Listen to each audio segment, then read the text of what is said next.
I sent out a tweet saying that we'd be going live soon, We get and 1,000 people liking it. 2 not people liking it. no, just Oh, one. just one. Andrew Okay. Andrew Campbell, he liked it and retweeted it. Andrew, So I'm gonna hit him up now that we're live. I'll get the he link and I'll better put be him up. listening. He better know what he's liking. That's it. Andrew, you better be, you know, better be liking it because you're addicted to our content. In the tweet, yeah, I got nothing to say there. In the tweet, I said, grab a warm drink and hang out, and then I laughed and I tweeted anyway because I know a guy who will not ingest any warm liquids. What? He, yeah, he says he can't do it. He cannot. He Like, cannot like, ingest warm liquid. wait, physically or mentally? Oh no, mentally. Like I guess Okay. if you poured it down his throat, he's not gonna die. But he's like, I don't eat soup. I don't drink hot chocolate. I don't drink coffee. Everything Wow. he drinks, any liquid that he intakes is not warm. It's all cool. He can't do it. And he said when he was a kid, he tried drinking the warm stuff and he's like, I don't like this. I don't like this at all. Um so I'm not going to use his real name, but I'll use his nickname. It's Watts. Word up, Watts. I'm talking about I've you. I'm never met decoded. this person. I And don't, you and I don't probably mean, never will. I don't mean the actual person. I just mean I've never met the person that doesn't do warm drinks. I get it. Why not? I'll never forget. We were at the rink. He's a hockey dad. We're at the rink, and it was like a 6:30 a.m. practice. So all the parents are like, everybody's kind of half in, Of like, course. we're You're not all dogged. awake yet, right? Yep, you're Um, dogged. and he's telling us this, and I'm just staring at him.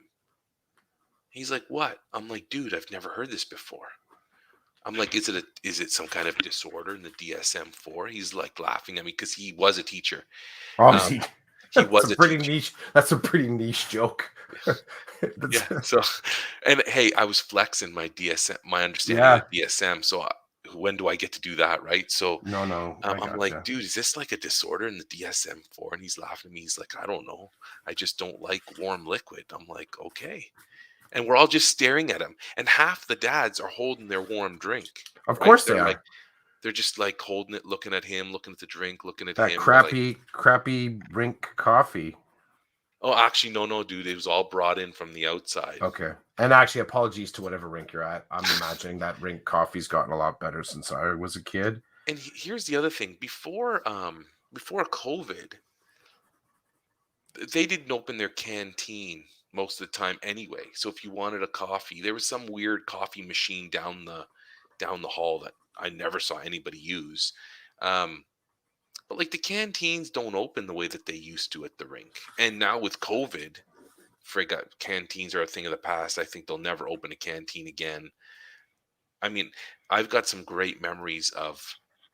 So I grew up in Ottawa on the south side, and Leitrim Arena was my home arena, and Leitrim was known for their French fries. They had the bomb French fries, and I wouldn't get them often, but sometimes after a game, my dad would be like, "Do you want some fries?" I'm like, "Yeah, I want some fries." So we get some fries from the Leitrim Cantina, and it was a cantina, the Leitrim Canteen. It was great, best fries ever when I was playing minor hockey. But yeah, so I laughed when I sent out the tweet. It didn't stop me from sending it out, but I was like, warm drinks, haha. Watts would not like this at all. Mm-hmm. The rink I was at in Oshawa, the one that we went to all the time, was I think it was Harmon Park. Okay. Harmon Park. And I don't remember the fries. I do remember Harmon Park though. I remember always. It was always, that was sort of like the Sunday afternoons. I told you about the experience with Mama's Donuts, going to the local. My local was the donut shop that my dad would take me to, so that was always cool. I don't remember the fries. I can say that I don't remember the fries. It reminds me of one of the first times we met up. You came. I, Oh, I was in Newmarket. My son had a hockey tournament, and I was basically living at the rink for that day. yep. And you kindly came over and hung out for an hour and a bit while my son was between games. That was cool. That was fun. Do you remember the name of that rink? That was a nice place. That's the Ray Twinney. Okay. Yeah, Ray Twinney that you were the fine Ray Twinney that you were at. That's a good joint. That's where they have like that's a major hub in Okay. my neck of the woods. That's where, well, right now, or at least recently, that was like the big COVID vaccination hub. That's where peeps were going to get that get the vax. Oh, I could see it being a place. Yeah, because there was a pool there too, right? Yeah, my kids had done some. There, we did our bout of swimming lessons there. Nice. Yeah, yeah, it's a good. We have quite a few around town, quite a few places that are available to us. What was that? Sorry, was that a tournament you were here for? What was Yeah, it? it was a hockey tournament that my Hockey son was tournament. in. Here, let's make this even more interesting. Okay, Let's is layer that, is this a that little even bit. possible? Uh, I don't even know if that's not even possible. But try. okay, I'll try. So you came, we Hmm. hung out in the stands, then you left. And when you left, uh, I think so. We walked out. I walked you out, and when I came back in, the coach of the hockey team says to me, "Who are you talking to?" I'm like, "Oh, that's my buddy Chris." And he goes, like, is he a teacher? I'm like, he is a teacher. And the coach is waiting for me to give him more information, but I'm not. And he goes to me, like, did you guys meet at teachers college? I said, no, no. He's like, how do you know the guy? I said, we do a podcast on Saturday mornings. And he's like, you do a what? Like every time I would respond to him, it was a layer of more confusion for this guy. Hmm. Hmm. I'm like, every Saturday morning, we get onto the computer, we turn on this program that allows us to record us talking and it records the video. And we talk about the week as educators, dads, whatever. And he's looking at me, and I said, he lives in Newmarket, so he came to see me here because I couldn't leave the rink because Hmm. we didn't have enough time to leave the rink. And he's like, okay. And he just turns around, and he walks away. And because it's weird, right? Well, it's not that weird anymore. Hmm. But at the beginning of the internet, at the beginning of things like this, at the beginning of social media, some would categorize it as weird that people would actually meet each other and become friends. And Even some people still are at the beginning of the internet. that's true. Some people That's are yeah, that's where they are. like And you met him where he was, as full teachers say. full full disclosure, There we full go. disclosure, when I meet people and chit chat with them and then like find out, well, how did you meet your partner? And they say online, it still freaks me out. It's still Mm. weird to me, which is interesting, right? Because I met you online. Here we are. Every week we talk, and you've come here. I've gone to your place. Like people are like, "Yeah, I met online. We met online, and now we're married." I'm like, "Holy cow!" It's just I don't know why that realm of the online world freaks me out still. That you can meet someone and they could be your life partner. I don't know Hmm. what it is about that, but that's I'm there. So people walk with me. Don't judge me. Well, you can judge if you want, but Hmm. support me through this cognitive dissonance that I'm experiencing. Hmm. You're cognitive dissoning very well. Thank you very much. You're welcome. You're welcome. So, dude, how was your week? How was your work week? Well, that's yeah. Here, I'll put this out into the world. So when I reached out to you, and I had several days where um there was no. I think when I guess it's in the topic of work-life balance, and I had very specific days where one side of that balance was just super awesome, and the other side not so much, and there was no consistency to it, which was kind of interesting because I felt like I was really trying on both fronts. Like I like really, and I know that it sounds almost kind of weak, I think, to say I was really trying, but I felt like I was putting my best energy, my focus, and still I wasn't equally keeping up. Um,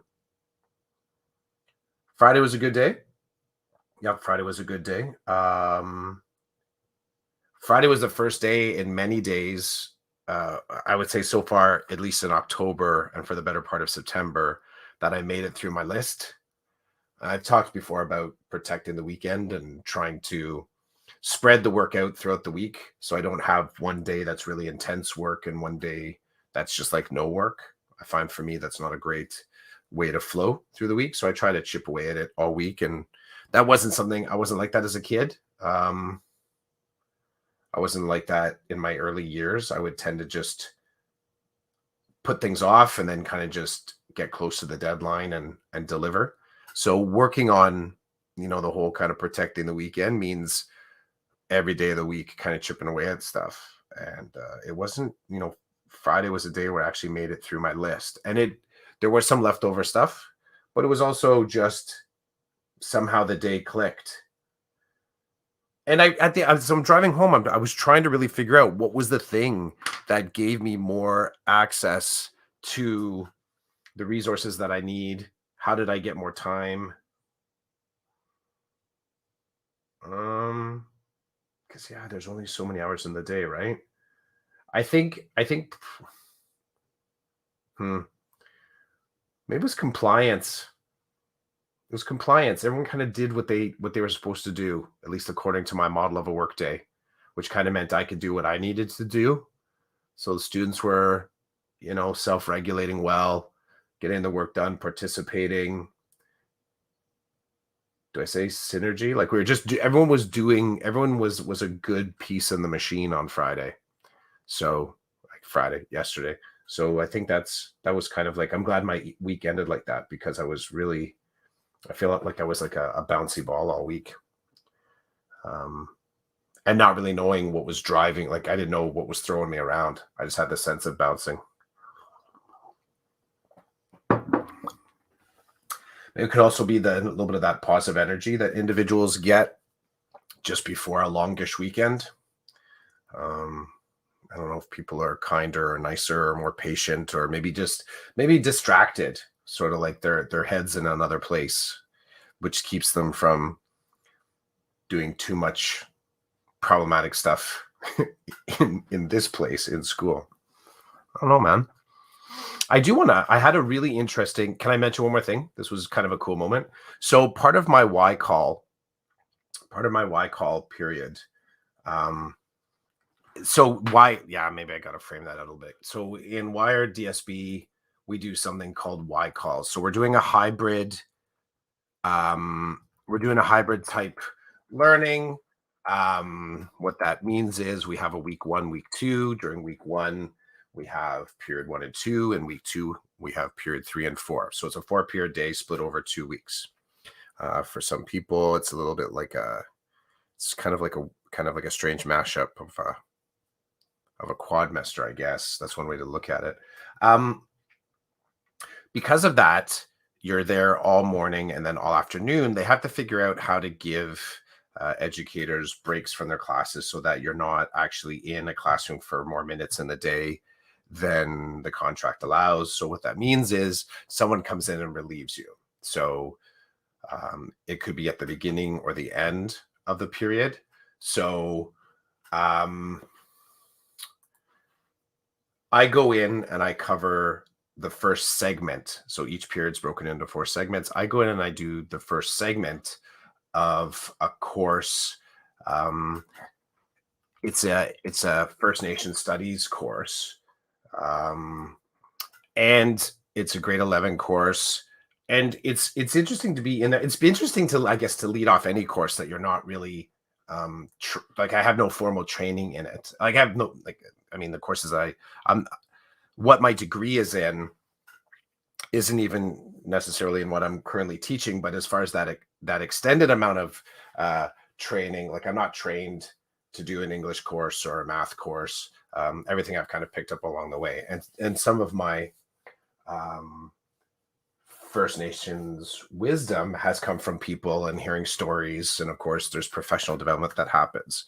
Um, but so yesterday was interesting. So I try to, whenever I go in, I'm in there for the first, I forget what it is, like 37.5 minutes. So I take care of attendance. We have the national anthem happen. Sometimes there's some announcements, and then I look to see what the teachers posted on the classroom, and I try and figure out, how do I on ramp the kids into this? So how can I get them kind of primed for when the teacher comes in, the actual course teacher comes in. And I've done a bunch of different things with them.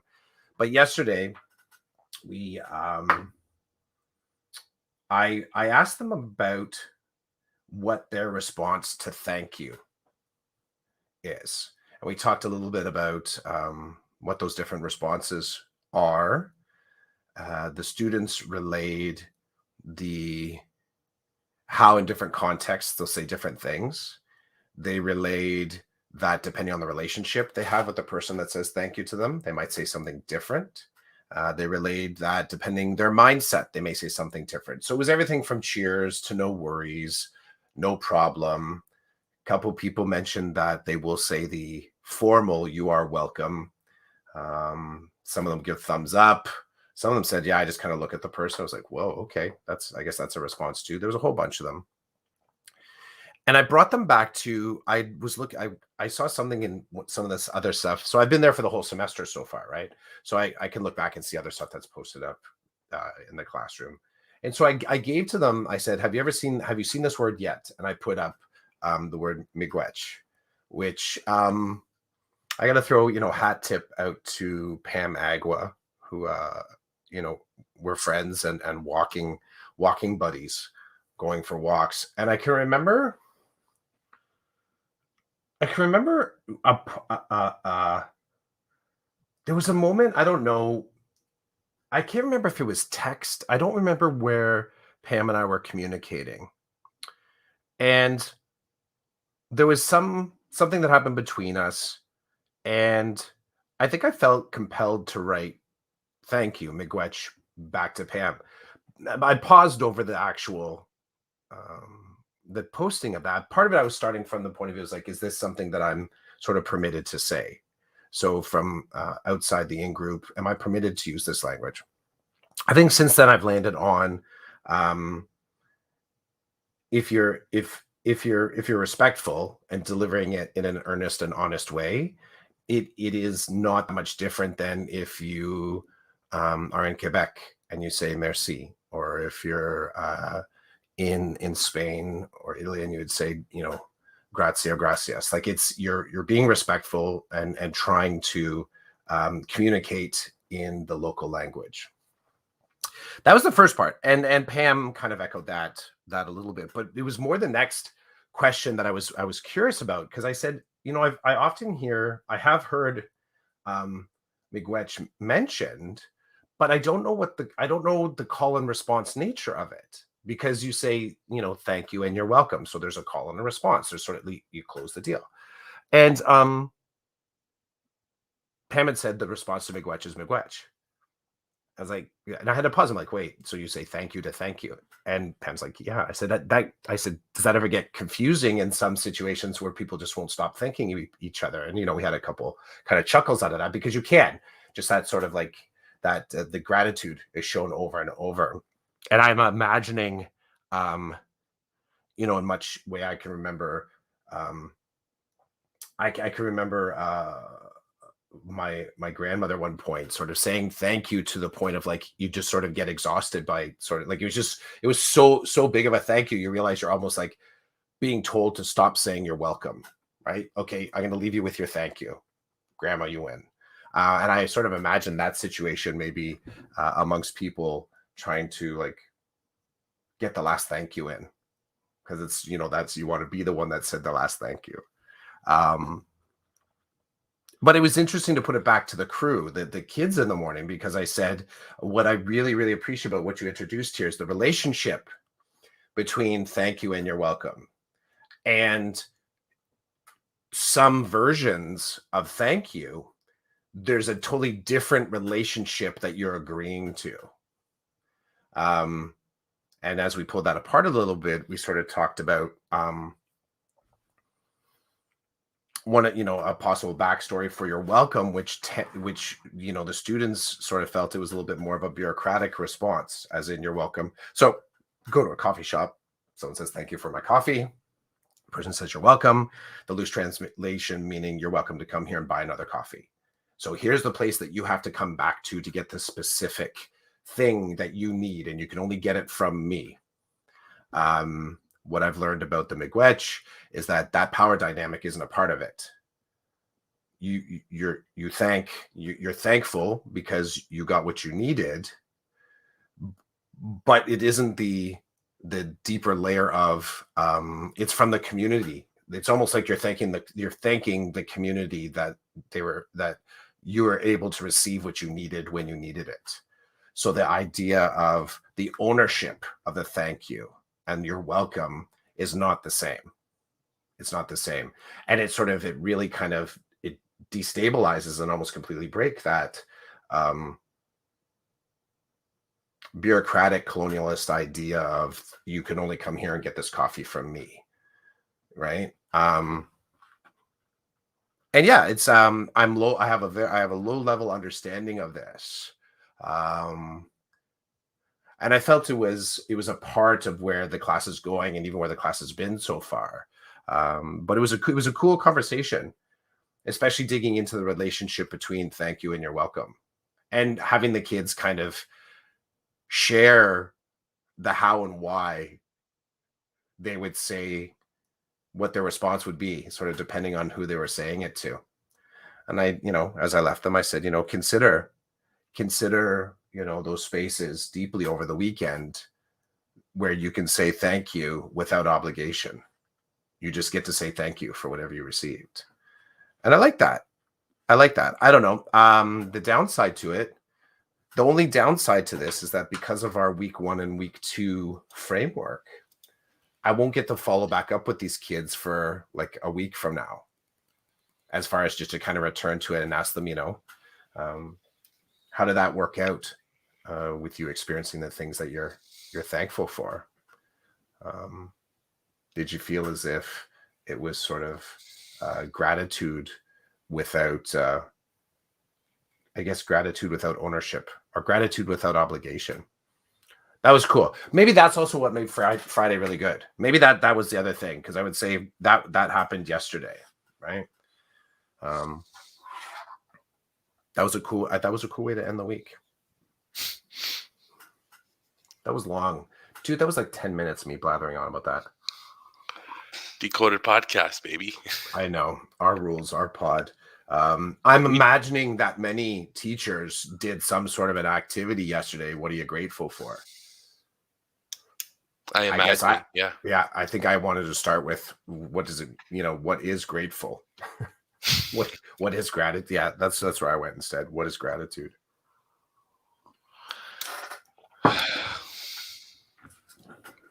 How about you? Yesterday was a PD day for us here. Mm-hmm. But you know what's interesting about my new position, my new job, is that even on a PD day, I was still rolling the regular work day. Like, um, I attended a morning meeting with my supervisory officer and all the people under her umbrella of responsibility. We came together. We had like it was a she welcomed us. We had a prayer. We did a little bit of housekeeping in terms of our division. I'll call it a division. And she gave us the expectations for the day, and it was self-directed learning. So um, I had a list of things that I had to engage in on my time for that PD day, but I Yeah. also had running parallel to that. I had like phone calls to make to parents. I had a meeting with a student outside of his house. So it felt like a regular work day with some direction from my boss around things that I had to do. So um, it was a little bit weird because when you're a classroom teacher and you have a PD day, it's got a completely different feel than a regular school day. But I didn't I didn't feel anything different yesterday. I just felt like it's Friday. I've got real stuff to do from my day job, and I also have real stuff to do that the system says I need to do today because it's a PD day. And I need to say, dude, every day is like the same for me. So I didn't have like that sense of relief when Thanksgiving came. In the classroom, I'd be like, okay, here comes a long weekend. I'm gonna chill. It's got a feel to it. I didn't get that feeling this weekend. I like that. I You totally like that? prefer that. Really? I do.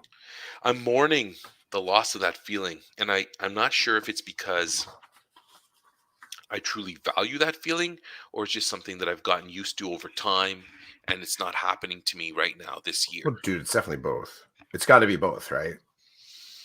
It's got to be both. Sure. It's the Pavlov response. There's a lot of that for me lately. There's a lot of going through the day-to-day stuff and not feeling feelings that I would normally anticipate at certain times of the year is Hmm. very interesting. It's very interesting, and I'm very aware, and so I reflect on it, right? And I think to myself, okay, what's going on here? And so, for example, like yesterday, that feeling of relief on a PD day after teaching all week, it's because I know what teachers go through every day. And with the whole COVID protocol stuff still in existence, it's like being a classroom teacher is absolutely draining. I believe more so than it was before the pandemic. And before the pandemic, it was draining. It seems to be even more draining now, if that's even possible. But for me, I guess every day I've established I try to find a balance in the day and my week.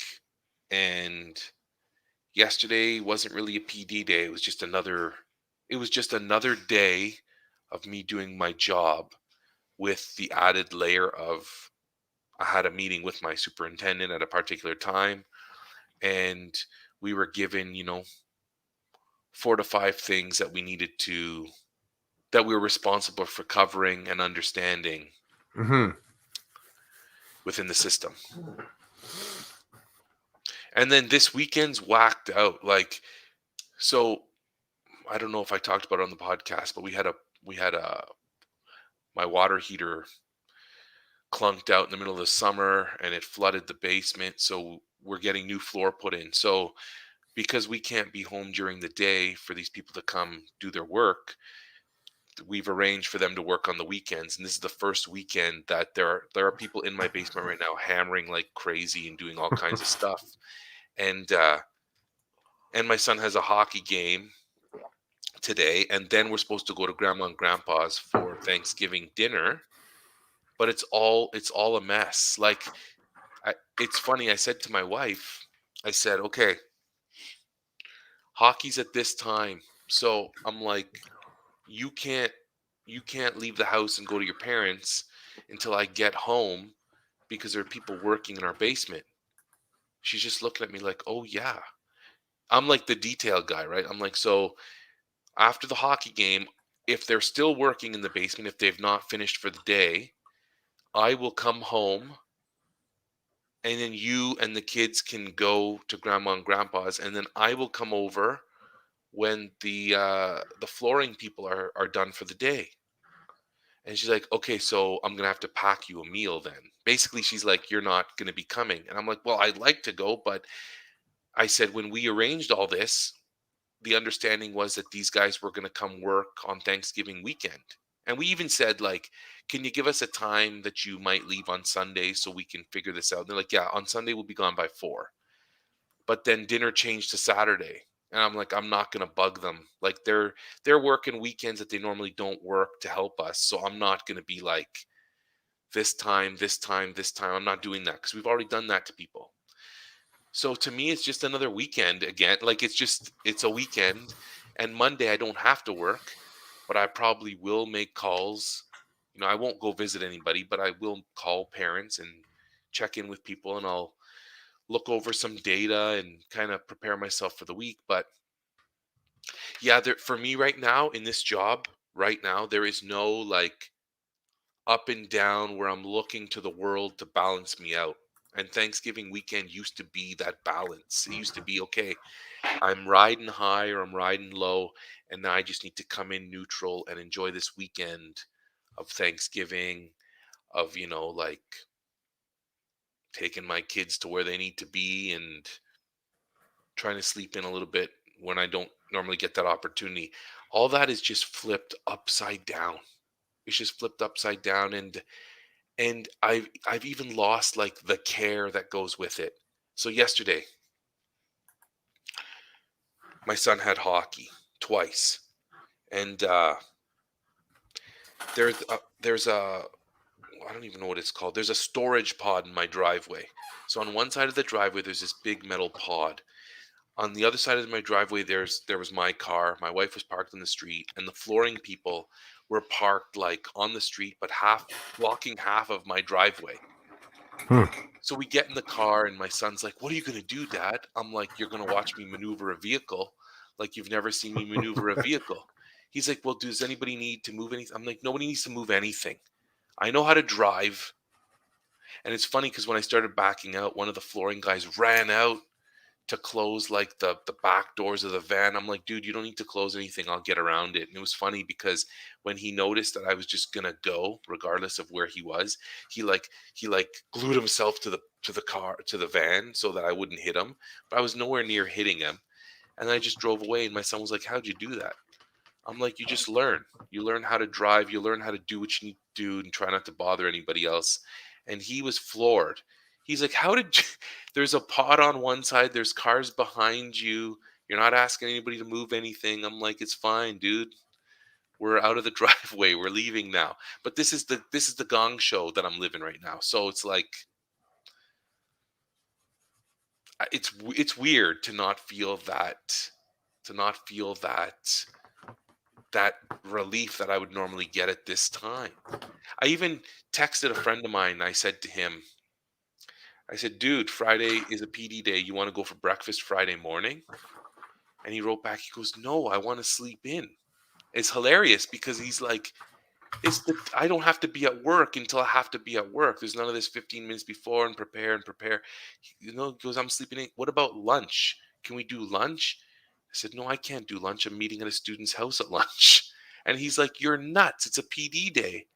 And I'm looking at him. I'm like, "You're nuts. It's a PD day, and you won't even go for breakfast with me."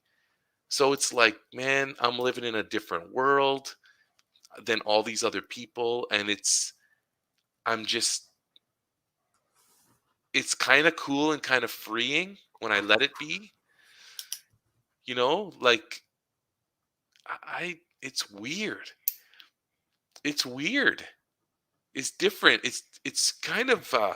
I hope the novelty of the difference lasts long. I hope, because it's such a strange feeling that I kind of like it. I kind of like feeling that strange feeling, but it won't last forever. It won't last forever. So now the next big break is Christmas break. Hopefully, there's nobody in my house fixing anything. That would be nice. And I wonder if, the day before Christmas, you know what? I think if my caseload allows it, I think I really want to get into either my old elementary school that I worked at, or pop into an elementary school where I'm working, where I have kids on my caseload, just to feel the Christmas vibe before we leave. Because as I'm talking to you, I'm missing those markers along the way of the school year. Like Thanksgiving's a marker, Halloween's a marker, Remembrance Day's a marker. Like I think I need to look at my calendar and do what I can to make sure that I'm working with one of my students, in like, because I have some elementary school students. I need to get in there at around those times so I can feel that vibe, because that energy, I used to feed off that energy as a classroom teacher, and I don't want to let that go, because that was part of the fun of being a classroom teacher in elementary school. So this is kind of cool. Talking to you about this has me thinking about how I can be aware of these times during the year and how I can insert myself in places so I can feel the vibe and I can still do my job. The I I I like the whole dealing with this transition into professionally managed time. Um, I like listening to you, you know, talk it out, think it out for yourself. Um, I think it's also, but I still okay. I like it. I get it. I've had a taste of that before in portfolios for myself. The thing that still it's funny. It's funny that driving us though to sort of look look look towards the queuing systems to tell us if we're on track, right? Um, Getting deregulated in your workday uh, is can be really that can be problematic for some people. As in, you're and that was a little bit like this week. I mean, I mentioned at the top of the pod that there was something about this week that I felt like I was being bounced around by powers that you know weren't my own. Uh, and I didn't appreciate that influence. I wanted to be sort of captaining my own ship a little more clearly than that. And though I recognize the bells as the beginning and the end of the day, it's funny. I'm usually there before the bell and doing work. And I most times have to do a couple things after work before I actually get to leave the building. Um, and again, I'll go back to the working to sort of protect the weekend really does it's done a lot for me to sort of recognize that the bells don't matter. Now, even as I say that, I get it. They do matter and they don't matter. And figuring out disassociating the bells from my wellness almost has begun like that's become a really important project for me. And I don't have a great way to frame that other than realizing the sort of like that sort of just kind of digging into the impact of needing the bells and the transition times of the day to account for my productivity is wrong-headed for me. I need to have independent kind of markers because I feel like the independent marking framework lets me see my week holistically. I think in some ways it reminds me that the job that I do from Monday to Friday is only one of the important jobs I do in the week.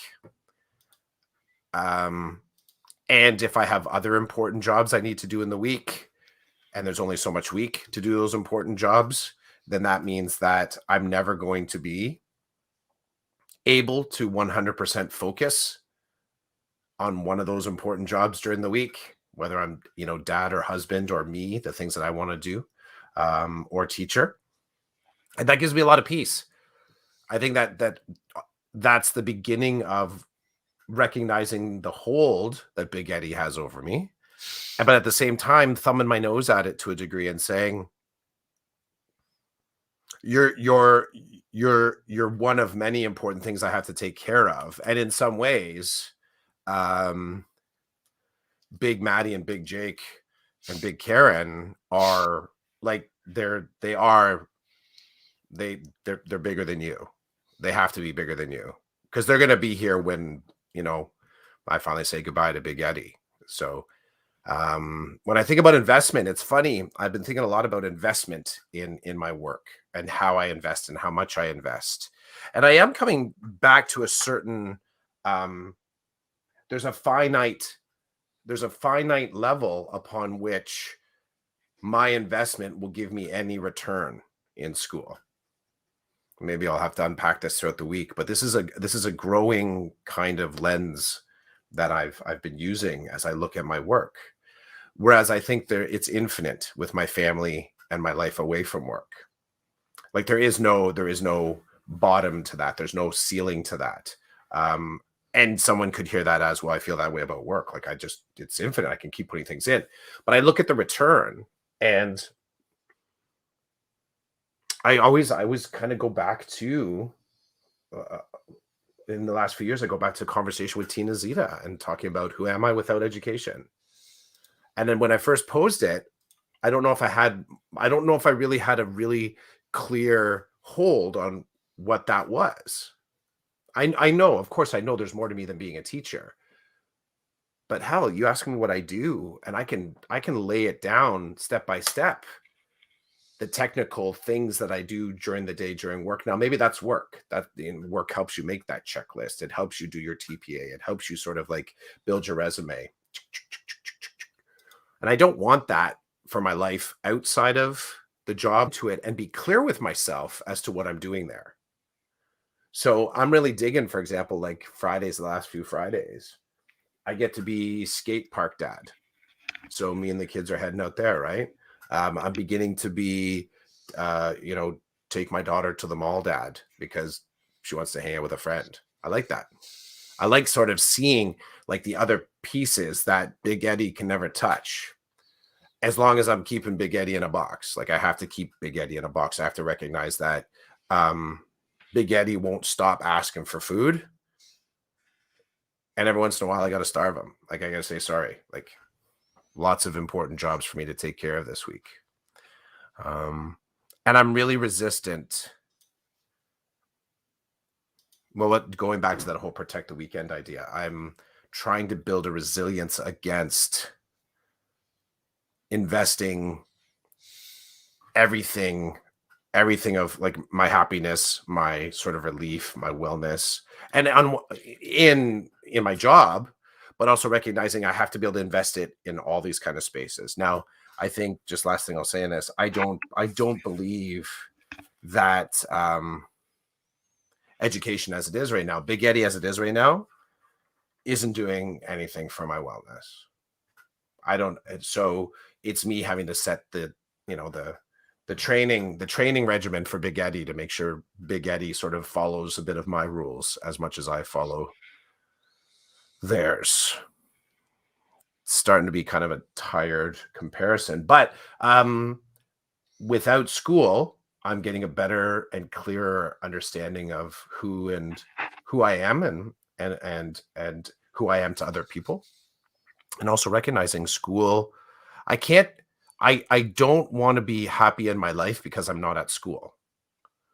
I don't want to be happy on a Friday because it suggests that I wasn't happy at work. And I don't want to be sad on Sunday because I have to go back to work. Mhm. That's not a good place for me. And I'm not about to compartmentalize all my joy into a long weekend. I need to have that throughout the week. And I try and, even convince my students of that, about protect the weekend. So that's my thinking on that. A couple of things there. Number one, I totally agree with you that that roller coaster ride of Sunday night feeling not so great because you have to go to work on Monday morning, and then that exhilarate the feeling of exhilaration on Friday afternoon knowing that you're going to be away for 2 Mhm. days. Like, that roller coaster sucks, but I have to, like, I live it. I haven't lived it this year really, but I have lived it in the past for sure. Do you And crave it? sometimes, yeah. Yeah. And I'm not going to pretend. I see what you're saying, and I do like that idea of the balance. I do like that, but I also am a person who knows well that I like to have something to look forward to. So it's not Hmm. like, I like to have something to look forward to. So But what yesterday, about looking forward to everything? nah, dude, because I don't look forward to everything, but there are some things that I do look forward to, All right. and those nuggets, that's always worked for me, and I learned about that for me when I was, I guess, when I before I went to university, I knew it existed, but I didn't know what to call it. Then in university, as I learned more about psychology and sociology and stuff like this, I learned that for some people, that nugget is really good. Like it keeps you focused, keeps you motivated, it keeps you gracious, right, and humble. So Hmm. like there's some good stuff going on there. And for me, I learned to find ways to set things up in my life that I would look forward to get me through those moments of this sucks. What I'm doing right now currently sucks. But hey, it's part of what I'm doing right now. I got to get through it to get to the next thing. And a couple of things down the road are things that I'm really looking forward to that I put there on purpose to give me that pause, to give me some, to allow me to experience joy and then to just keep going. So for me, like I'll give you an example. Yesterday was not a bad work day for me. I wasn't not wanting to go to work, but I was really excited to take my son to hockey because I was going to get to see some of the dads. I was going to get to watch him play. There's a banter that goes back and forth between people that you get only when you're in certain places. So it was like, yeah, I'm looking forward to this. I got a lot of work to do today, but at this time I get to stop my work, get to hang out with my kid. And I like stuff like that. Do I like the ups and downs? No. Like I don't like Sunday feeling like, "Oh shoot, tomorrow's Monday and I have to work and then Sunday's ruined." I know people like that. I know people like Sunday after 4 p.m. Don't talk to them because it's everything they say is going to come out of their mouth is going to be negative because they're so bothered that they got to go to work the next day. And I'm not saying that in a judgmental way. I'm just saying I've been there and I've done that. Here's a great example for you. Years ago, I worked at a particular school. I did not enjoy working at this school. I did not enjoy my boss. It felt like every day going to work, I would do anything I could to avoid going to work. It didn't work, but like that's where I was at. Like if, if my tooth was bothering me and the dentist is like, yeah, I can help you on this day at 1 o'clock or not, or 10 a.m., which meant I had to take a full day. I was like, sign me up, sign me up. I guess I'm going to be away from work the whole day. Like anything that got in my way that was legitimate that kept me from going to work, I was like, let's do this. Whereas before, it's like, well, can we get a time after school or whatever? And it was like, no, if that's what time you can see me, I'm out of work. I will come to you. And so Sunday nights became a real problem for me in terms of like anxiety and worry and you know what got me through?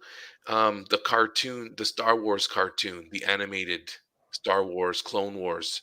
It was on Hmm. Sunday nights from like 8 to 10. There were 2 episodes, and I knew I wasn't going to get to bed at a good time. So I would do what I needed to during the day and then put whichever kid I was putting to bed, and then I would watch Star Wars: The Clone Wars, and it would take my mind off of my anxiety and the the shitty situation of having to go to bed, wake up, and go to a place where I didn't want to go.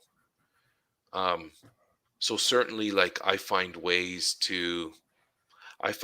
to relieve some of that anxiety or stress. Um, in my current job, I could be on my work cell phone all the time. I could always be contacting people, texting people, whatever. But it's one of those things where yesterday, before I went to hockey with my son, the workday was essentially over. Um, I put my work cell phone down. I walked away from it, and my son was like, "Oh, you're not bringing it with you?" I said, "No, it's Friday. It's Friday. Your hockey starts at 5. I don't need my work phone." Because if you're calling me or emailing me at 4:30 on a Friday before Thanksgiving weekend, I hope you're not expecting like to have me turn something around in those moments. It's not going to happen. Hmm. Um, and I have to be careful with my job, right? Because my job could like I'll stop talking after this one, but the other day it was like 5 o'clock, and this parent had finally responded to me. And so I was basically in a text conversation with a parent, and my wife said, "What are you doing?" like, well, I'm in the middle of a conversation that I really can't drop. Like, I can't drop it. I need to be strategic in how it ends. And I need to be strategic and like the whole thing needs to be strategic. She's like, oh. And I'm like, yeah, I'm working. Like, I was between 5 and 6 p.m. I was working, right? Like, I classroom teachers don't have their kids in front of them between 5 and 6 p.m. But I had a parent um, coming at me, and I couldn't just say, "Hey, the workday's over now." There had to be like a natural resolution to our conversation in a way that I could walk away from it knowing, okay, we're done. We're done for now, and we'll come back to it another day. So I'm learning what to do. I'm learning what to do, you know? I've told my team members, like I'll tell them that I'll pick up the phone here and there and check to see if you've texted me or if you sent me a Teams message or whatever about whatever. Like so I've told them too. I've told them too after like 4:30 or whatever, um I may message you, but I certainly don't expect a response. It's just maybe I'm still working and I need to get some stuff. I need to pass information on to you that you are going to use. Maybe not at that moment in time, but you're going to need it. And I don't want to, I'll forget. If I don't do it, I'll forget. So I'm just going to send it to you.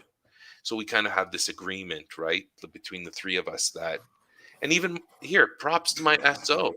My SO said in one of our first meetings, she said, sometimes I'll email you on the weekend and I don't like, I'm not expecting you to do anything with it. I'm working. She goes, I'm working all the time. So if I'm working, I'm going to send you the stuff that you're going to need to see eventually or deal with. And I was like, I appreciate that, that openness, right? Like, hey, this is my job. There are times of the day where I'm not doing my job, but then there are other times where I pick back up and get back into my work. And you may get an email from me on a Saturday afternoon. I don't expect you to do anything with it. It's part of my work. I can respect that, right? I don't have to check my email, but I do just in case because of my new role. Things could pop up at any time. So I'm open at the moment to looking at my email on the weekends and checking to see if I've got any texts from my coworkers. And I'm meeting with students and I'm giving them the cell phone number and I'm saying, like I said to this one student that I met with the other day, I said, listen, if you need to get something off your chest, you can text me or email or call. But I said, you need to know it's Thanksgiving weekend and I have a family. So I may not respond to you right away. But just know that I will see it. And if it requires a response, you'll get one. But if it doesn't, you won't. So don't think you're all alone, right? Because some of the kids I'm working with, there's feelings there, like of things because of the pandemic and stuff. So I said, just know I'm busy. Like I have a life. So I'm not ignoring you. I'm not purposely not responding. It's like I have a life and I have a world outside of work. So I'm open to connecting, but there are certain times where I'm less likely to connect because of the world, because of my life. Mhm. And I'm like, how do you feel about that? And they're like, that's fine. That's cool. I'm like, okay, good. So we have an understanding. Um, and I say to them too, I'm like, "Hey, I'm an old dude, sometimes, I might text you a question or something." Now, don't get me wrong, I'm not texting kids at 9 PM, but, like, if it's 5 or 6 or something, I might be like, "Sorry I didn't get back to you, yada, yada, yada, I'll talk to you tomorrow," or whatever. Just to just to kinda end things for me, I like to end things as clean as I can end them for me, Mhm. because then I feel like I'm done for the day, or I've done everything I can do for that day. Yep. It's a weird space, right? And principals, um another thumbs up to Peter LeBlanc, who's a retired principal with in the Guelph region. I don't know what board it is. Upper Um, Grand. yes, thank you, Upper Grand. He's one of my leadership mentors, and he was telling me the one day about that work life balance, and he said that he straight up tells his parent community that he's working in. He's like, you will have me from like 6 a.m. to 6 p.m. 5 days a week. So if you email me at 7:30 p.m. on a Tuesday, you're not going to hear back from me until 6 a.m. the next morning. He's like, those are my parameters, and I think they're reasonable. Because he said to me, dude, as a principal, you're getting emails all the time. If you're responding to all of them, then you'll never stop. You'll just be responding to people all day and all night long. So he goes, you need to find what works for you, how it fits in your community. And I'm learning that. But there are some, my wife will look at me like, are you about to pick up your work phone? And then I'll walk away from it. Because there needs to be, I'm not on, my job is not 24/7. It's not. And some people want their job to be 24/7. That's their business. That's not mine. I heard what was it talking about? It was a quick news blurb talking about how Apple is or did at some point between right now and last couple months, maybe the last year, Apple was trying to figure out, I'm imagining still trying to figure out how to, I guess what it comes down to is how to transition to post-pandemic business. And like many workplaces had being challenged by the question, do we all come back into the same building? So how do we gather is the question. How do we gather? And maybe it wasn't on the news. Maybe it's the book I'm reading. It's actually The Art of Gathering. I forget the author's name, The Art of Gathering. It's in my brain from somewhere, but the story will still kind of fit. Apple was trying to figure, why I think it's the news? Because I'm listening to it as an audiobook. So that's why I figure when I think of the news, I think I heard it. I didn't read it. So Apple is trying to figure out, how do we gather? And then you get all the other W's in there with it, the why, the when, the what, the where. And I guess Apple, who's the lead at Apple now? What's the dude's name? I always forget his name. You do it. Yeah. Jump in when you got it. Tim Cook. Tim Cook. So it was sort of like, it was like getting the email from the director, basically saying, okay, what we're going to try doing is we're going to have mandatory be at work days, X days, like X number of days during the week. And I guess there's been some pushback. I said, what is this based on? Because the actual, I guess the framing of it was said in order to reconnect. There were some social goals as well as bureaucratic goals in there. And I guess there's some pushback as in, well, how did you gather these social goals? Like what was the actual path to figuring out that people want to be back in the building? Now, I think hasn't Apple just finished, or didn't they build a brand new campus somewhere in California? Do you remember seeing those postings? They did this great big loop, this great big sort of looks like a mothership. So I guess if you spent billions of dollars on a gathering place, then you want your people back in that gathering place.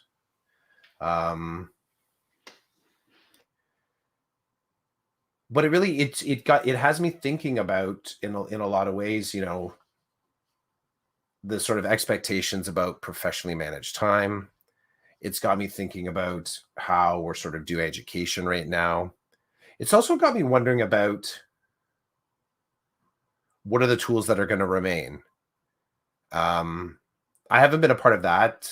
I would say, unfortunately, part of that discussion about what tools remain for my board right now is couched in professional learning on how to do hybrid better. And,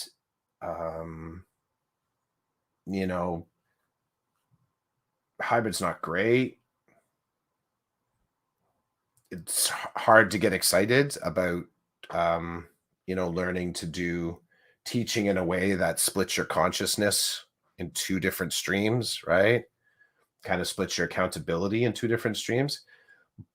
But so if I walk away from that thought, then it does come back to that idea of the purpose and how we gather, and when we do come together, what what is the deepest why to us being in that.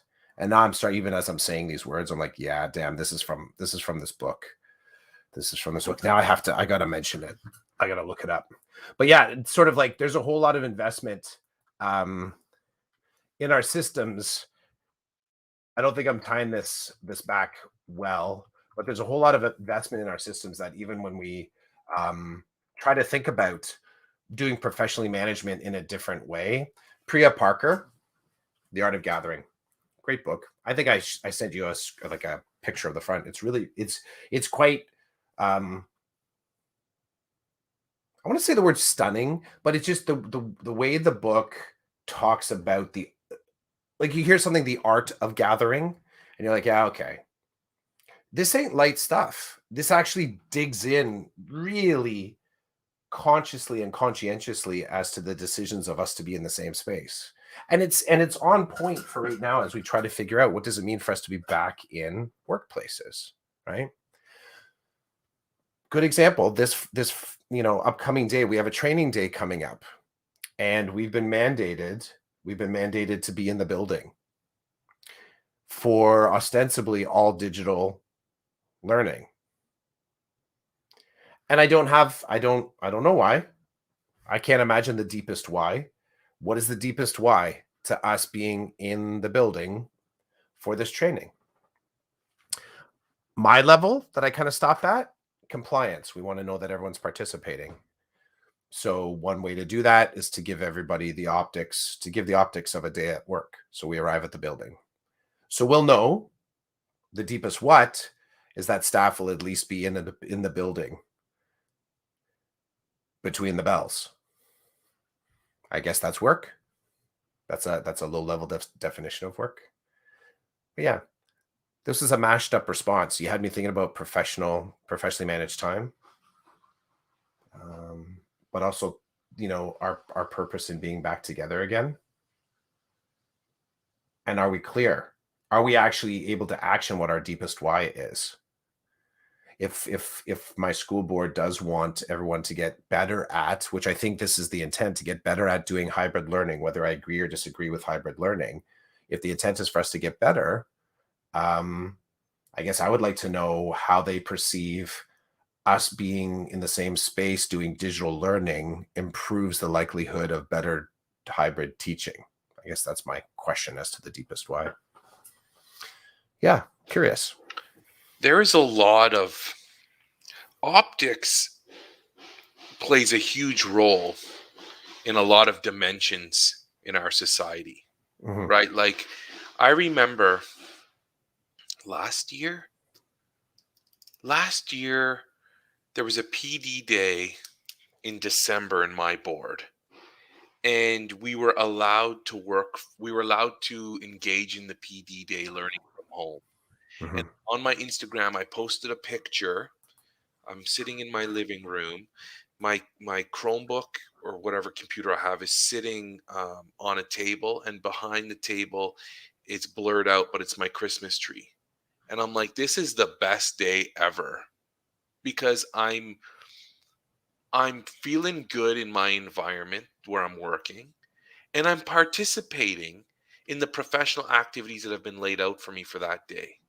And it was a moment of it just felt nice to be trusted and to be treated like an adult. mhm, And then, you know, but we were in the middle of a pandemic. So it's like, well, we can't bring you together at the school, so everybody can just do it from home.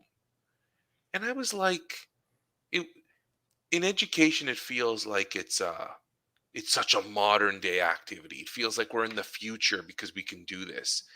It's like people need to get over, we need to create a new optic because this business of all these teachers are at home doing nothing. I'm working, man. Like they're telling me what to do and I'm doing it. So maybe you don't like what I'm doing, but that's not between you and I. That's between the mhm, powers that be. Why do I need to be in a building to do it? And I think before COVID, in my world, the way I see the world, it's working from home and having office space was such a novelty. For like my brother-in-law who works in Ottawa for a major software company, he would tell me some days he's working from home, and I'm like, how does that work? He's like, what do you mean? I'm like, how do you get any work done? Because it's so new to me that in my little again, I've been trained very well. Work means you get up, you have a shower, you put your clothes on, you drive to a location, you enter into said location, find the spot that belongs to you, and then sit there and do stuff. That's work. I would have been the guy that was seeing you in your routine, and I would have been the guy parking in your parking spot every once in a while, which I Yeah, did. that's right. That's And, you. but I'll put out and I can admit this. I don't think so, but Sean, if you're listening to this podcast, that was me way back in 2006. I knew you came, I saw you came in and you liked to park right near that one door. And when I was coaching basketball, that was me.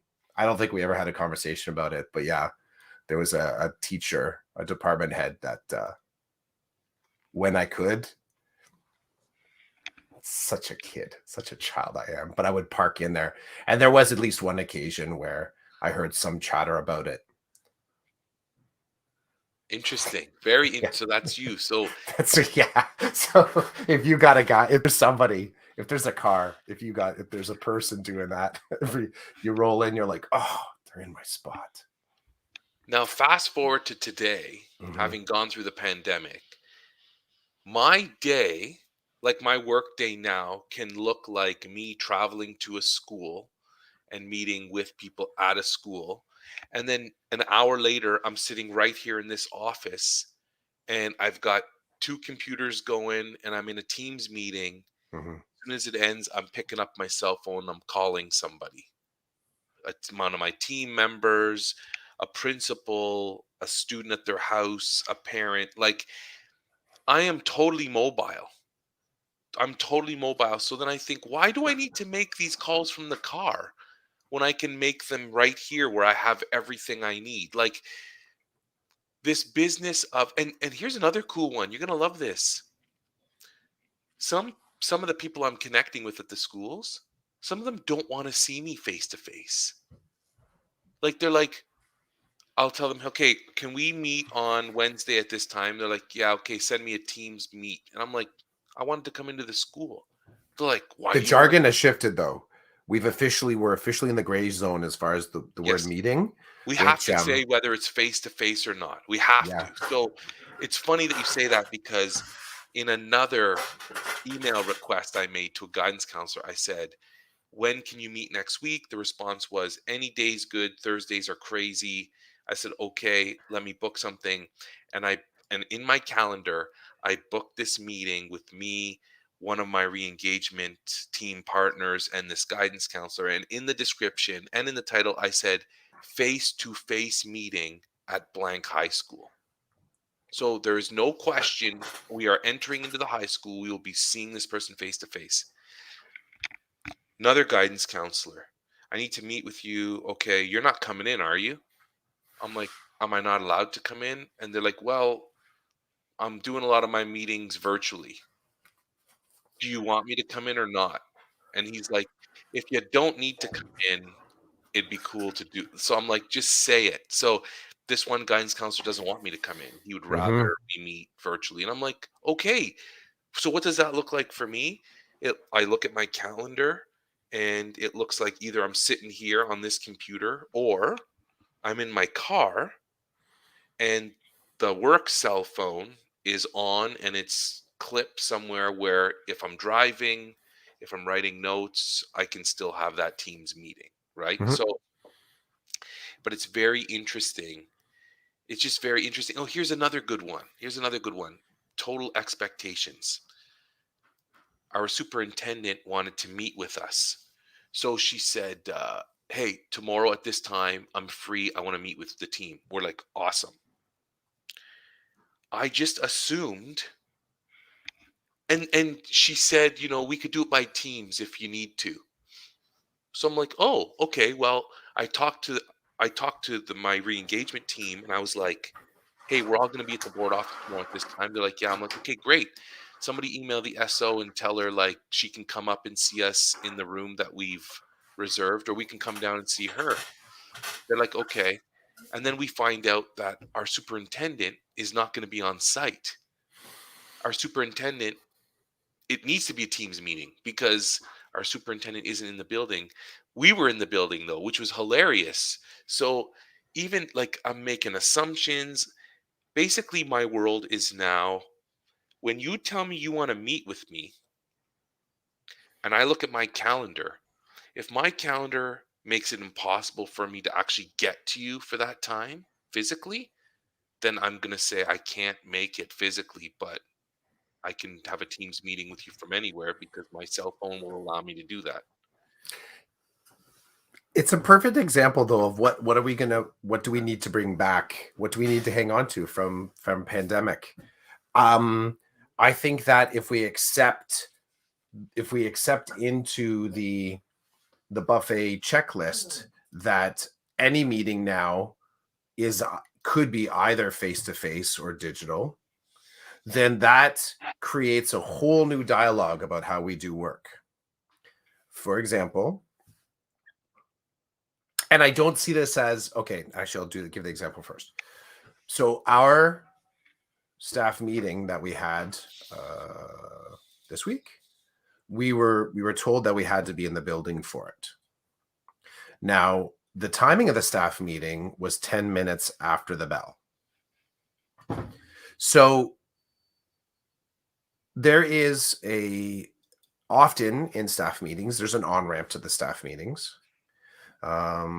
which means as far as interactivity, and again, we're going to go back to, I'm going to go back to the why of us gathering. So the staff meeting, the why of us gathering. If the why of us gathering is to kind of like, and this is kind of where you get your goal statement in or your purpose statement in. If it is for us to learn, then part of, if we just say that we want to learn more, give a topic or whatever, then really there's space in there for each professional to decide in what way do I learn best, right? You automatically have that stuff. We know that about education. We do that with kids. We should be doing it more with colleagues. We don't. It's not, the staff doesn't get that as often as the students do. The meeting would start by 3:15. There are individuals that live local enough that they could probably walk home in that 10 minutes and have the meeting from home. That could be a thing. The people live around the school. There are others that are technologically, privileged enough that even on their commute, they could put on their phone and they could listen to the beginning of the meeting. Okay. To which the response could be, but if there was interactivity involved, then of course, I guess we could put the safety thing in there. We don't want people having to futz with their devices while they're driving. Fair enough. But there tends to be a pattern here, right? And this is where we start to say, what is it about this? What is it about the category of a meeting? And I'm stealing right from the author, but what is it about the category of a meeting that's binding us to old ways of thinking? So pattern from old meetings is that we tend to be told a bunch of stuff for the first 20 minutes, 25 minutes, maybe 45 minutes. We're mandated to be there for 75, but there's that first chunk we're going to be told things from the board. We're going to be talked to. There isn't an interactive activity. So then we're sort of in that space of, well, if for the first little bit we're listening, we should be able to listen from whatever space is best for us. And if that first 20 minutes would account for your travel time, then why couldn't you go home and then have your staff meeting from there? Right? This is a really great example of this is how we just 5 months ago didn't question this moment. We were not saying, well, today's a good day for you to come into the building to have this staff meeting. We already enacted that space. We carved out that way of thinking that we're going to have digital sort of meetings. There is an element of this about compliance that, again, if we're in the building, then we must be doing work. Now, I'm not going to argue that point. Teachers do work whether they're in the building or not in the building. Point made, right? But there's an interesting thing here where you get to the idea, like what we need to keep on the table. I believe what we need to keep on the table, that we learned we can do it this way. Like we don't have to go back and say now you need to be in the building. Now the thing I was going to introduce is, then you could say, well, there's an equity issue. Well, for those that can't go home, well, that kind of comes to the fact that you've sort of either chosen or been hired at a school, like your commute. If you can't effectively do it, well, um, I guess I think of that sort of like, um, I don't know if I would say, because you sort of live beyond a staff, beyond a reasonable drive time to be able to do listening on your phone, like everything that I just mentioned. I don't sort of sit too much on the equity issue that some people can't go home. Um, but those that can, for those that like chose to sort of move into the area because they wanted to be able to get home right at the end of the day, I feel like their choices should be honored. And you knew you're going to be driving to the school that far, and you knew you could be held for 75 minutes. So you sort of knew that was the possibility in living, that distance, that you would have to have the commute. I don't have a really good counter argument to that, but I just, when we keep and bring back things from what we've learned in the last year, at this point, not only should every offering for a meeting be digital and face to face, everyone receiving it should be able to opt for the version that they prefer. If some people are choosing to stay at the school because the Wi-Fi is better, some people do that. The Wi-Fi is better. They don't want to take their work home. They should have that option too. And we kind of did that a little bit last year. Individuals, like, if you wanted to, you could come into the site. But it's just like your person that said, I'd rather do a digital meet. We should not have any shame. That should be a dignified moment as well, despite the fact that you may want to go in. And the irony here is that you could even be in the building because you're meeting with somebody else that said, yes, I'm happy to do a face-to-face. And that other person said, no, I'd rather do a digital. So then you're going to look for a place to hunker down in a conference room and talk to that person from the conference room. I hate that. But I'm I just going to hate say, that. but this is, I think I've accepted that's where we're at. I've already had two like that. I've had two like that already, where people were in the building. There was the opportunity to face to face. An individual said, I'd rather do digital. And I know where they are in the school. They're just in another space in the school. It's Uh, just, it's on the menu. It's on the menu right. now. Some people are just people that like to be in the presence of others in the face to face. Of course. I've seen that. I've even, I've had some talks with some people and said, listen, you're letting your preference interfere with health and safety. And they look at me funny, and I'm like, I know what your preference is, but you're not thinking about the situation and the 50 people that need to then do what you say is going to happen. That's not cool. So you may need to hold off on your needs for the needs of 50 other people. Hmm.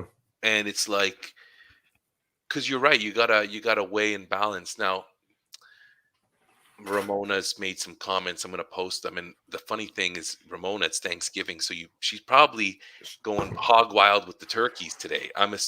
Up to her giblets and I turkeys. I've been waiting a whole year to talk about Ramona cooking turkeys for the less fortunate. So Ramona, please, in the comments, let us know if you are hip deep. What did you say, Chris? Up to what? Giblets in turkey? Yeah. I know. Yeah. Giblets or giblets. Hip deep Whatever. in So giblets. today's the day. Ramona is probably locked in It's that the big kitchen. show. Yeah, The it's the big big show. show. Turkeys everywhere. Okay. So Ramona says that she misses seeing colleagues at staff meetings with restrictions, not as much of a chance to talk, to see each other. And when we were on Teams, cameras are off. 100%. And then she says a lot of our new hires this year are just names to her. Mm-hmm.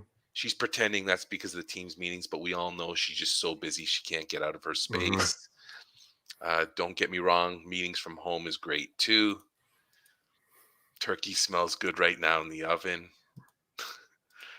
Her giblets are busy.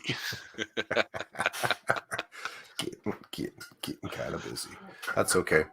I can finally use the joke that she's That's good. in the kitchen cooking turkeys Yeah, because it's turkey time. it's actually took your time. Well done. Yeah, a lot of the new staff are just half faces to me. You know, from the sort of the eyes, just get the scuba mask look of my colleagues. Um, it's I'm kind of it's I'm starting to really have an appreciation of the what's the word?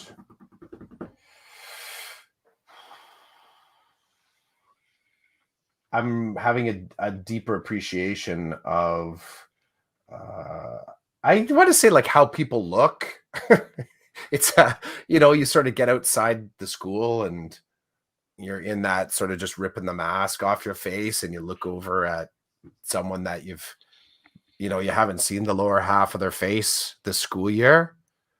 You're like, hey, cool, when'd you get the nose piercing? Or hey, you had a beard the last time I saw you, what's going down? And you're like, I recognize you less now that I see your whole freaking face. Like that's a whole lot of face I don't remember. It's these funny moments, and I'm having a deeper appreciation for. It's less about the conversations because I feel like my conversations are still good. I feel like the conversation component of staying connected with my colleagues for me is just as good as it was.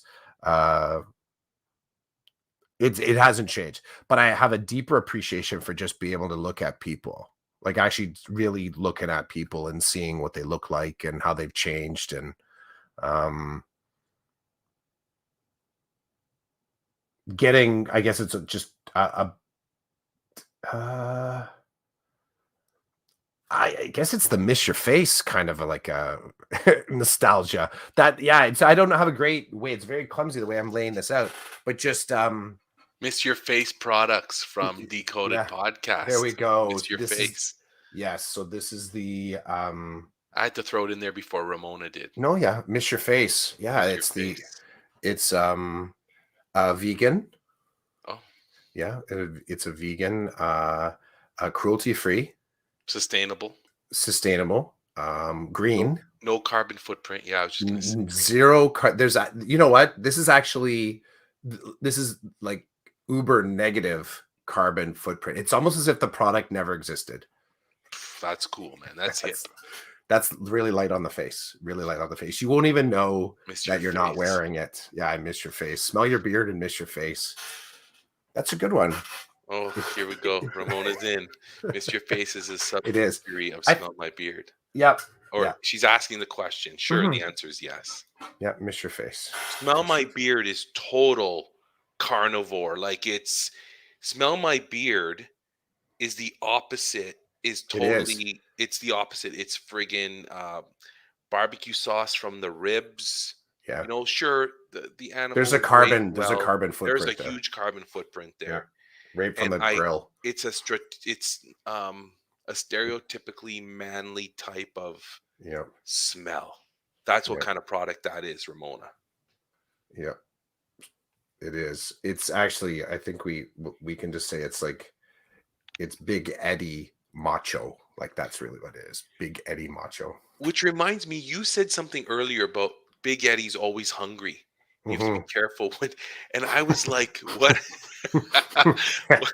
Especially when we're prepping up a batch of smell my beard, right? Like the Big Eddie's coming in for a big old bite.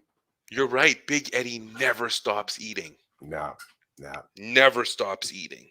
Just standing like this, right? Always. Feed From me. from first bell, just like Feed this. me. And it Let's wants data. And it wants your soul. And it wants it all. Oh, Ramona really liked Big Eddie Big Eddie Macho. Macho. Yeah. Yeah. Big Eddie Macho and Miss Your Face. Big Eddie is voracious. Yeah. Okay, well, can we see your art today? Because Oh, I'm worried that if we keep going, Ramona's never going to get those turkeys done. Okay, it's a I see the perspective is somebody looking down at their feet, but what's in front of them? Is that a path or is that water? Oh, that's interesting. That's cool. Red shoes. Why'd you pick red shoes? I don't know. Oh, I I needed thought something to contrast on the colors. It said now I realized that I Big Eddie Macho wrestling name. I think I needed something to be able to show the depth and distance. I guess I was just where the foot sits as opposed to where the drop off is. I don't know. My eye said to put red or orange, something that I was gonna do purple at first, but it didn't give enough contrast against the blue. So cool. Well, on that note, look at this. Ramona's shutting down the podcast this week. Happy Thanksgiving to you mhm. both and your families. Same to you, Ramona. Wish you well. Thanks for checking out the Decoded podcast. Absolutely. Subscriptions are not available for every one of our products. Yeah. You know what I want to do now? I want to Tell take me. one of my beard balms and like Just get a make a piece of new paper label and for it. make a new label for it. Smell my beard, Big Eddie Macho, Mhm. beard balm for those male teachers who choose to have facial hair. For those who want to identify as a male Oh, teacher, that is so modern, dude. that That's is. like 10 years in front of me. I can't even. I It don't even is know for what to those do with that that. want to identify as for those actually really for those that want to identify as a stereotypical Old male school. teacher, old Yeah, school male teacher. that's Smell my fair. That's beard. I think. fair. You know, Well, it is fair. Well, but the smell my beard is not fair trade, but miss your face is. It's also fair trade. Miss Your Face is like I'm good at making up these things, eh? Like it you just are. like I'm nailing these. Like Big Eddie Macho, Smell My Beard is 1980, right? oh, And then Miss Your Face is so 2042. Like it's so way in front of us. It's unbelievable. 2040. I Like you love know it. what I just thought? Smell My Beard or Yeah. is has to have some gasoline smell to it too. To remind Cigars. you of those V8 engines and those big Pontiac Parisienne cars and stuff. You know who Like we could get to be the spokesperson for Smell My Beard? who? Do you remember there was like that picture going around Facebook of the dude driving with his family? It was like in an SUV with a pipe. Just drive.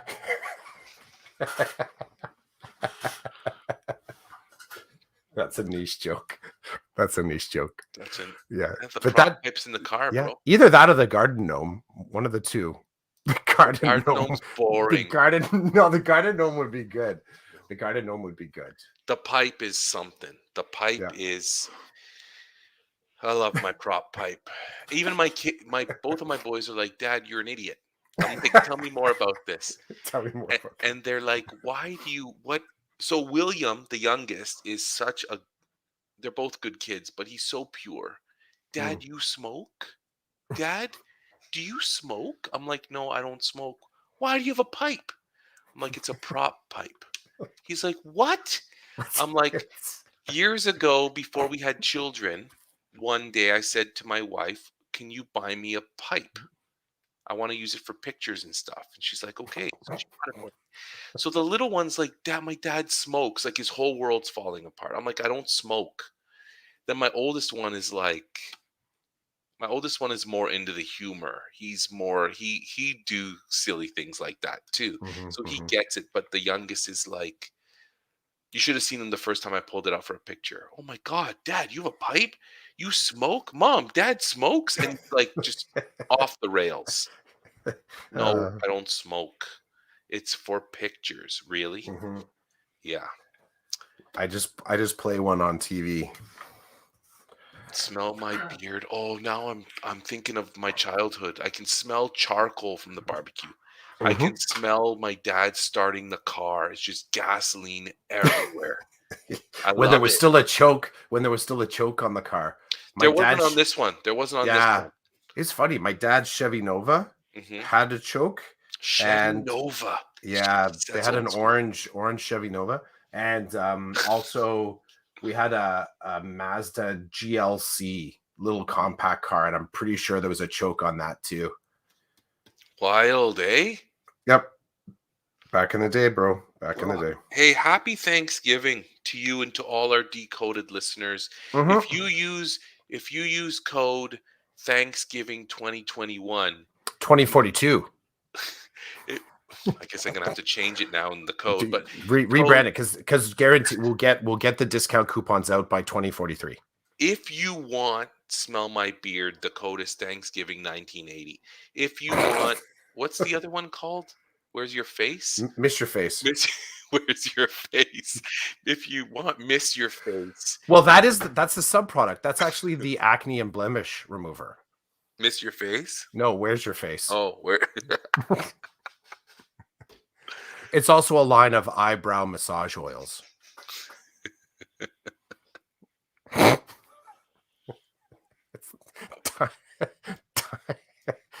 You know who's rolling? Who just got like a bit of a headache? Stephen Hurley. Stephen Hurley just like, oh, there's something going wrong in the podcast ether. What is going on? It's he just got a migraine. He's like, these guys. Obi-Wan Hurley. Yeah. Yeah, he's feeling the podcast force is he's Mhm. like he's dying. He's like, on his knees and everybody around him is like, "What's wrong?" He's like, "It's something wrong." someone is messing with their content. He's just smelling my beard, bro. It's all Mhm. good, Steven. Yeah, it's all Okay, good. well, We're oh, good. Ramona's got look at this. 5 laughing, crying That's faces. good. That's good. You know She's the this? one. She's the one person in the front row that we just keep telling jokes to, Right, right? because And everybody's gone. yeah, all the sort of auditorium lights are down, and we just have enough light from the stage to see Ramona there laughing at the ridiculousness, and we're happy. And we know And it's then we're gonna, Ramona yeah, because of her perfume. Eau de Turkey. oh to turkey, yeah, Eau de Turkey. yeah, yeah. Okay, I think it's time to shut it down. We need to We're gonna save shut it. Steven. We need Ramona to stop laughing. She's got turkeys to Yeah, deal with. and Steven, you'll be okay. You'll be all right. The The headache will for pass. We're about to shut down, so the headache will pass. the podcast force will now return to balance. Season 5, episode 4. Hey, thanks for doing that. Usually I do that. Sorry, bro. No. Listen, you're about to take a hike. Go There smell we a go. beard, okay? Yep, I'm out. Okay, peace. Ciao.